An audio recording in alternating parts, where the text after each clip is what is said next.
That was the perfect lead-in. So we ended up actually combining these projects when we published them because they really make sense going together. And it's really the same core group of people who worked on these. So I'm sorry, Jill and Aaron, you are part of this as well. But this is our Introductory Radiation Oncology curriculum, which basically tries to simulate a virtual boot camp, but it's institution-led and tailored to whatever your program needs in particular are. I'm not going to review the actual curriculum because I feel like we've done that several times. We presented the curriculum at ADROC. We've also done a couple of WebExes recently. But again, you know, the purpose of this is to provide somewhat of a standard curriculum to get our residents up to speed between intern year and PGY2.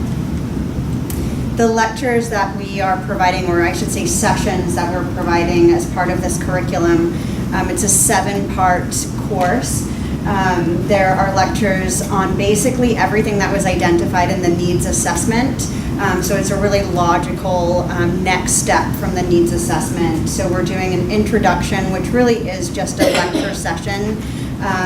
Really quite a simplistic overview of radiation oncology, how the clinic flow works, a CT simulation session, which is lecture-based. Anything with a star by it means it's got both. So it's lecture-based, and then there's a hands-on component.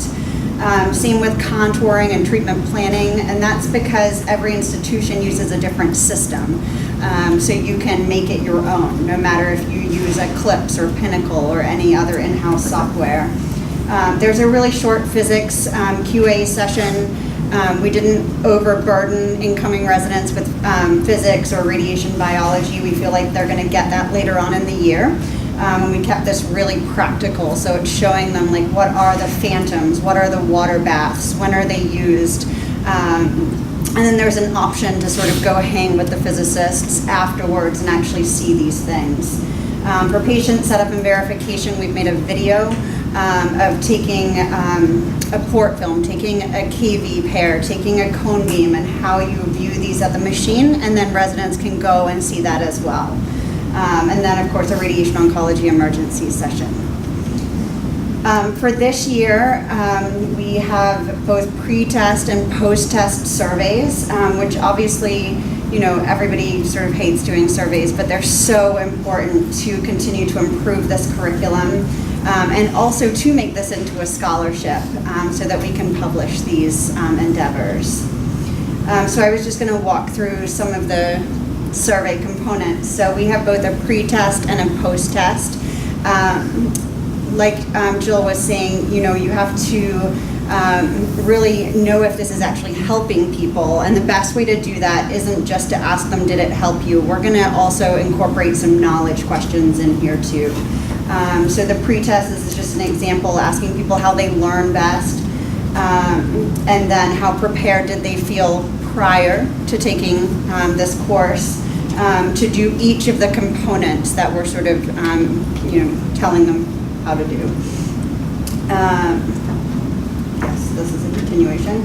And then there's a 20-question knowledge test.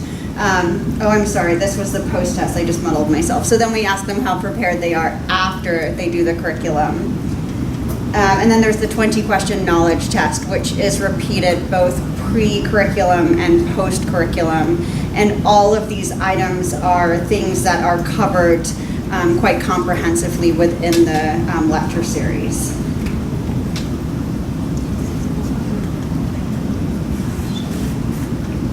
Down. So this represents the pilot of the IROC, which we did this past July with our incoming residents.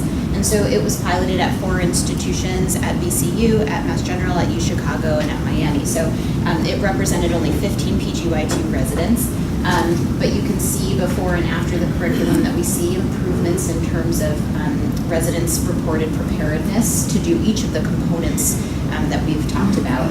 And we're actually extremely gratified by the enthusiasm that we've received from other institutions. And this July, we're going to be piloting may actually be more than this at It this may. point. But close to 40 programs around the country have agreed to participate in this second round of IROC, and we've sent all of the materials out around the country so that people can get familiar with them, give us feedback about them before their residents have seen them, and then as Emma went through, we're going to survey them pre and post to try to learn as much as we can from the residents.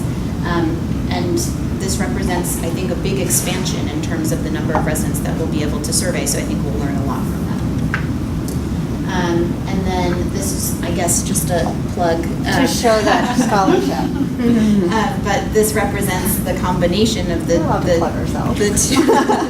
the two projects, the one that Jill just presented, and then the pilot data that we had from this past year is forthcoming in the Red Journal.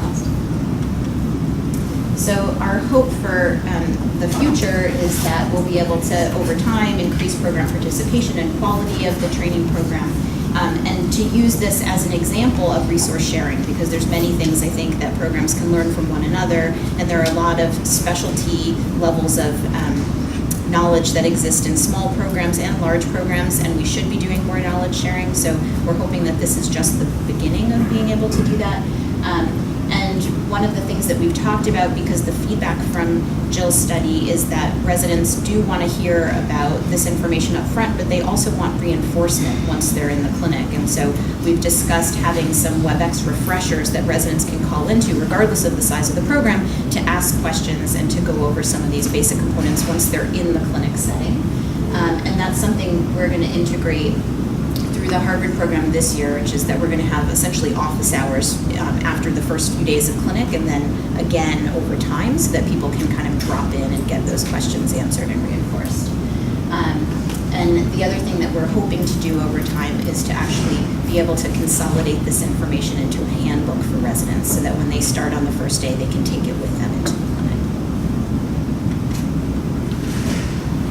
Happy to take questions.